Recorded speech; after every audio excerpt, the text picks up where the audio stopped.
Last week was the WHI Retreat, Welcome Home Initiative Retreat, at the Legacy Center in Xenia, Ohio. It was a wonderful healing weekend for me, one that I thought had been completed a long time ago. In Genesis 1, it's 1:26, it says, "Let us create man in our image, in our likeness." And for most of my life, when I looked in the mirror, I didn't like myself. I didn't like what I saw. I didn't like who I was. And how did that happen? That happened over a course of my life. When I began to believe the things that people said about me, the things that I did, and all of that created an imposter who was not in the image or the likeness of God. And it wasn't someone that most people would like, let alone even begin to love. So through all of that, I became emotionally, spiritually, and physically bankrupt. And I didn't realize what was happening to me over the course of my life. And so I began to run from God. I began to run from the people that loved me. And then after my wife died, I had a tremendous dark period in my life.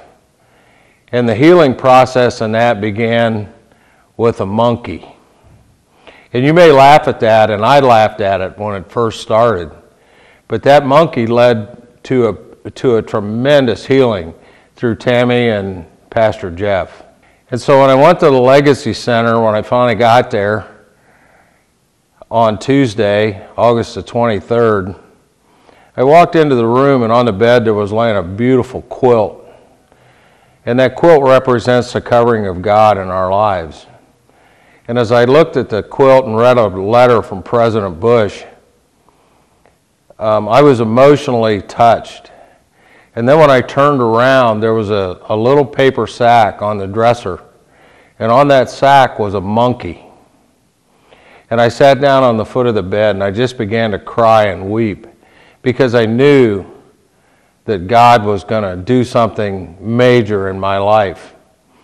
But what happened in the course of the next 2 days led to surrender.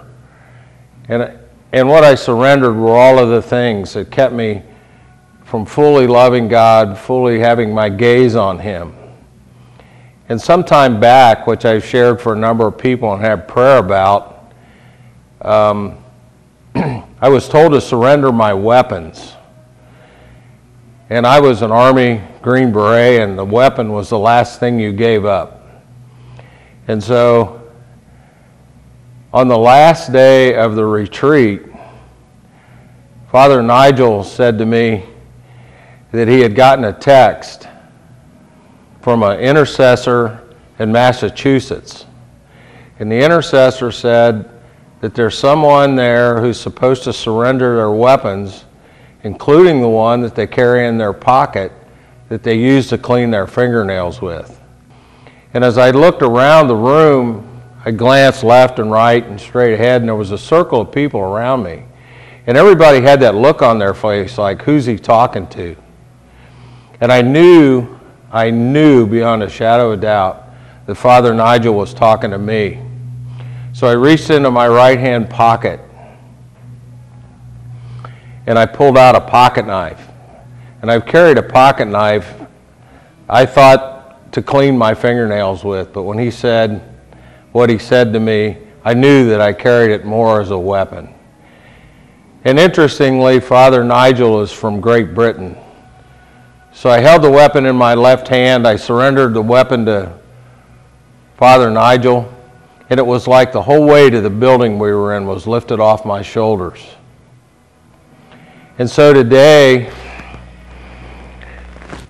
I can honestly sit here and tell you that I've begun a phase in my life that started with a choice to surrender fully and totally to God. Am I done? Probably not. It'll probably be a journey that I continue on for the rest of my life. But I do know that today I'm beginning to see the man that God created in His own image and in His own likeness.